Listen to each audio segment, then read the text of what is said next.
किसी एक एकांत स्थान में एक मठ था। वहाँ देव शर्मा नाम का एक सन्यासी रहता था। उसके पास महात्मा पुरुषों के दिए बहुत ही सूक्ष्म वस्त्र थे। एक समय उसने जब उन्हें बेचा तो उसे बहुत सा धन मिला। तब से वह किसी का विश्वास नहीं करता था। उस धन को अपने पास ही रखता था। किसी ने सच ही कहा है, धन कमाने में दुख मिलता है, कमाए हुए धन की रक्षा करने में भी दुख मिलता है। धन के आने में दुख, जाने में दुख, आश्रय देने में दुख, तो ऐसे धन को धिक्कार है। उसी समय आषाढ़ भूति नाम का एक व्यक्ति वहां आया। उसने उसके पास इतना धन देखकर विचार किया कि किस प्रकार से मैं इस धन को हासिल करूं। यह मठ इतना कठोर पत्थरों का बना हुआ है कि मैं तोड़ नहीं सकता।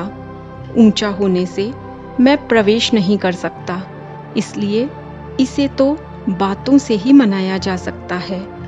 मैं शिष्य बनकर इसका विश्वास जीत लूंगा। अब वह ओम नमः शिवाय का जप करता हुआ गया और उसके चरणों में प्रणाम करके बोला, भगवान, यह संसार असार है। जीवन तिनके की अग्नि के समान है, यौवन नदी के समान है जो रुकता नहीं। यह सारे भोग शरद के मेघ के समान हैं जो टिकते नहीं।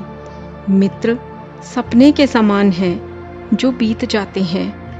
पुत्र पत्नी यह सब व्यर्थ के संबंध है। मुझे यह समझ में आ गया है, इसलिए अब मैं संसार सागर से पार होना चाहता हूँ। तो देव शर्मा ने खुश होकर कहा, हे पुत्र, धन्य है जो तुम्हें इतनी कम उम्र में वैराग्य हो गया। जिसे इतनी कम उम्र में वैराग्य हो वही सच्चा वैराग्य है। वृद्ध होने पर तो सभी शांत हो जाते हैं। मैं तुमसे प्रसन्न हूँ, तो तुम्हें उपाय बताता हूँ। चाहे कोई शूद्र हो या चांडाल हो या जटाधारी हो, अगर वह शिव मंत्र से दीक्षा ले और शरीर में भस्म लगा ले तो वह साक्षात शिव हो जाता है। षडक्षर मंत्र का जाप करके एक फूल भी शिवलिंग पर चढ़ाता है तो उसका मोक्ष हो जाता है। यह सुनकर आषाढ़ भूति ने उसके चरणों को ग्रहण कर आदर से कहा, तो आप मुझे दीक्षा दे दीजिए। देव शर्मा ने कहा, मैं तुझे दीक्षा दूंगा, लेकिन रात्रि में तू मेरे मठ में प्रवेश नहीं करना, क्योंकि यतियों को अलग ही रहना चाहिए। परस्पर स्नेह नहीं बढ़ाना चाहिए। गलत मंत्र से राजा नष्ट हो जाता है। संग रखने से सन्यासी का सन्यास नष्ट हो जाता है। ज्यादा प्रेम करने से पुत्र बिगड़ जाता है। पढ़ाई न करने से ब्राह्मण का पतन होता है। कोई दुर्बुद्धि पुत्र होने से कुल का नाश होता है। दुष्टों के संग से शील का नाश होता है। स्नेह नहीं रखने से मित्रता खत्म हो जाती है। परदेश में रहने से स्नेह खत्म हो जाता है। ज्यादा गर्व करने से स्त्री नष्ट होती है। देखभाल न करने से खेती नष्ट होती है। त्याग और प्रमाद से धन नष्ट हो जाता है। इसलिए जब मैं तुम्हें संन्यास दीक्षा दे दूं तो तुम मठ के द्वार पर एक तिनकों की कुटी बना लेना। उसने कहा, जैसी आपकी आज्ञा। इस तरह से देव शर्मा ने उसे शिष्य बना लिया। वह कभी हाथ पैर दबाकर उसे संतुष्ट करता, कभी अच्छा भोजन बनाकर, लेकिन देव शर्मा कभी भी अपने बगल में से धन को नहीं हटाता था। कुछ समय बीतने पर आषाढ़ भूति ने सोचा, यह तो किसी भी तरह से मुझे मौका ही नहीं देता कि मैं यह धन चुरा लूं।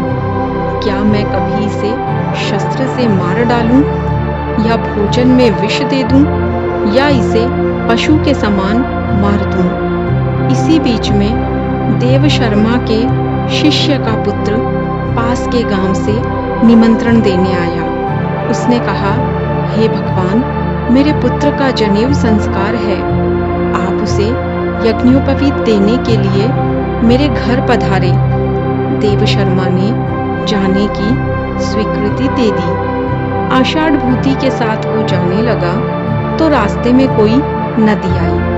उसने अपनी बगल में से धन निकालकर गुदड़ी में छिपाया और स्नान करके आषाढ़ भूति से कहा, मैं शौच से निवृत्त होकर आता हूँ, तब तक तुम यह योगेश्वर की गुदड़ी को संभाल कर रखना। जैसे ही वह गया, आषाढ़ भूति धन लेकर भाग गया। देव शर्मा को शिष्य पर बहुत भरोसा था। वहां हुड नाम के दो जीव लड़ाई कर रहे थे। वह पीछे हटते और दौड़कर एक दूसरे के मस्तक पर प्रहार करते। वहां एक श्रृगाल भी था जो उस गिरते हुए रुधिर को पी रहा था। देव शर्मा देखकर विचार करने लगा कि यह गीदड़ तो मूर्ख है, अगर यह बीच में आ गया तो इसकी मृत्यु हो जाएगी। और वही हुआ। देव शर्मा जब शौच से निवृत्त हुआ तो उसे अपने धन की याद आई। वह जब चलकर वहां पहुंचा तो देखा आषाढ़ भूति वहां नहीं है। मित्रों, आगे की कहानी अगले वीडियो में देखिए कि आषाढ़ भूति आखिर कहाँ गया था और देव शर्मा को क्या अपना धन वापस मिलेगा या उसे बगैर धन के ही स्वयं को दिलासा देना होगा।